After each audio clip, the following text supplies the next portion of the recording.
was your favorite subject uko high school? Toa tu maths kwanza. Chemistry ilinilemea, nilipatanga 16%.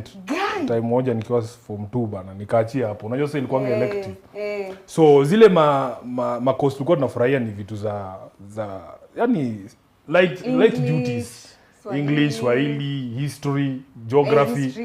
Hata nakumbukanga wakipost zilikuwa zinaitwanga clusters ile course unataka kufanya kampo.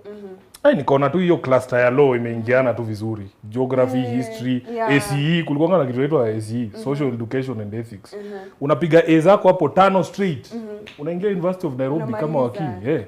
Wacha watu wengine wajisumbue na physics huko na mahesabu. Dafu ilikuwa imenilemea, nilikuwa nimekubali. Mungu, ulipata the worst umeipata ngapi? Because mimi nikipita 5 ni hivyo. Na hata na wacha nikwambie the best nilipata ni C.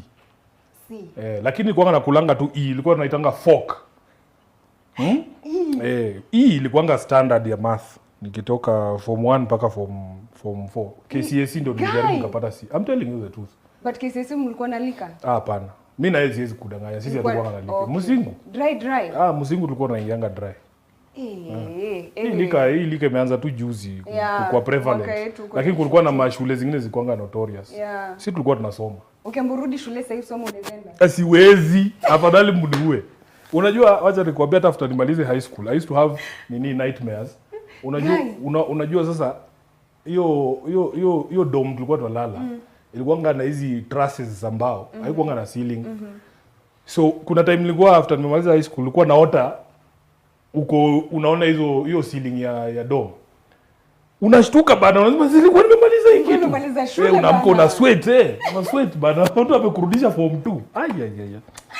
Huwezi rudi college. Siwezi kubali. University. Siwezi kubali. Hata kampo maisha ilikuwa ngumu. Mimi na wewe tukosema hata kusoma hapa inanielemea juu. Shule hapana. Siwezi. Kwa ina day unakulaga mara ngapi? Once. Saa ngapi asubuhi? Saa kama saa na ikifika 3 hivi nitakula.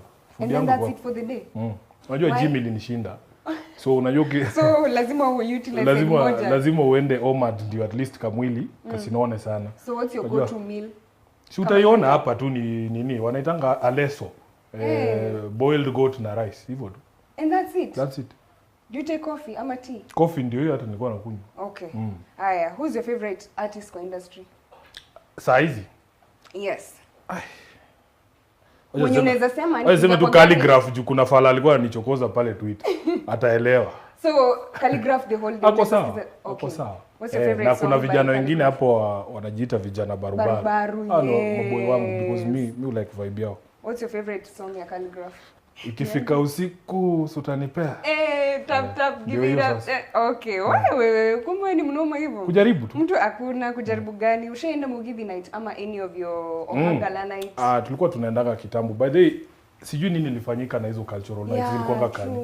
I think zilikuwa zina make sense. Sana. Tulikuwa tunaenda hizo za Luo night, Luya night. Zilikuwa zinashikaga poa sana but I don't understand what happened.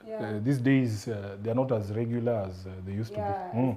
Alafu pia I think kulikuwa na proliferation ya hizo my events, kila mtu anafanya yake. So nasikia kuna Luya night huku, Luya night huko. Hizo day ilikuanga tu mmoja and it was a cultural event for this city. Unajua hii tao I think potential ya sherehe imeenda chini sana. Hizo cultural nights kulikuwaga tukiwa kampo kulikuwa na kitu kingine kwa inaitwanga nini?